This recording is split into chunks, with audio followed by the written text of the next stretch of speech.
আজকে এমন একটা ভর্তা বানাবো যে ভর্তাটা আমি অ্যাট ফার্স্ট আজকেই বানাচ্ছি, তো সেটাই আপনাদের সাথে আজকে শেয়ার করব। আসসালামু আলাইকুম, সবাই কেমন আছেন?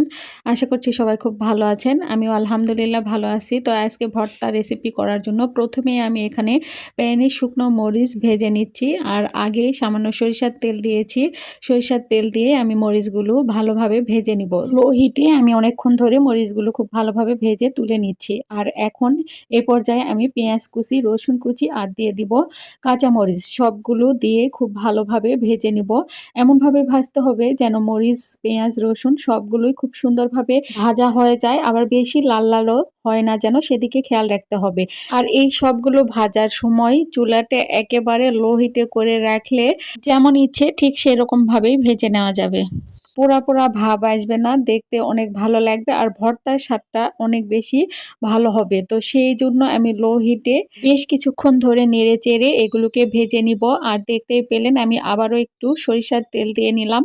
আর সরিষার তেল দিলে ভর্তার ফ্লেভারটা ভালো আসে, এ কারণে আমি সরিষার তেলই দিয়ে দিলাম। আপনারা চাইলে এখানে সয়াবিন তেল দিয়ে দিতে পারেন। আর কি ভর্তা করব সেটাই হবে আজকের চমক। আপনারা বুঝতেই পারবেন যে এটা আমি কিসের ভর্তা করছি। এর আগে আমি একটা রিলস দিয়েছিলাম, সেই রিলসে বলেছিলাম যে এটি কিসের ভর্তা বলতে পারবেন কিনা। অনেকেই বলেছেন যে শুটকি মাছের ভর্তা, তবে সেটা আসলে শুটকি মাছের ভর্তা ছিল না। আর এই ভিডিওটা সেই ভর্তার রেসিপিটাই। তো কথা বলতে বলতে এদিকে আমার পেঁয়াজ, মরিচ, রসুন সবগুলো ভাজা হয়ে গিয়েছে, তুলে নিচ্ছি একটা বাটিতে।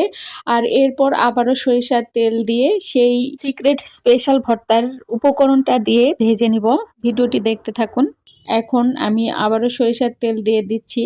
আর এই হলো আজকের ভর্তার উপকরণ। এটা হচ্ছে চিংড়ি মাছের খোসা, দেশি চিংড়ি মাছের খোসা, ছোট ছোট চিংড়ি মাছের খোসা। এই খোসাগুলো ভালো করে ভেজে নিব।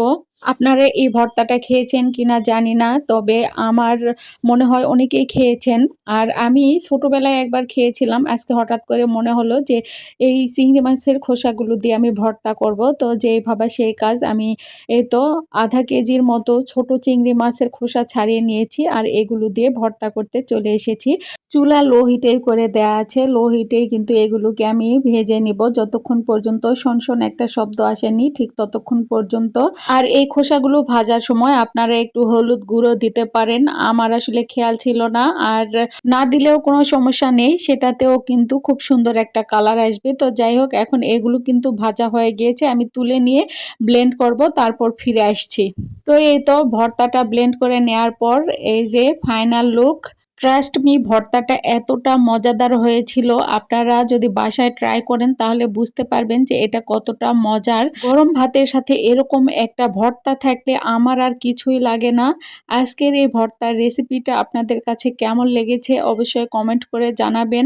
নতুন কোনো ভিডিও নিয়ে আবারও আপনাদের সাথে দেখা হবে, সেই পর্যন্ত ভালো থাকবেন। আল্লাহ হাফেজ।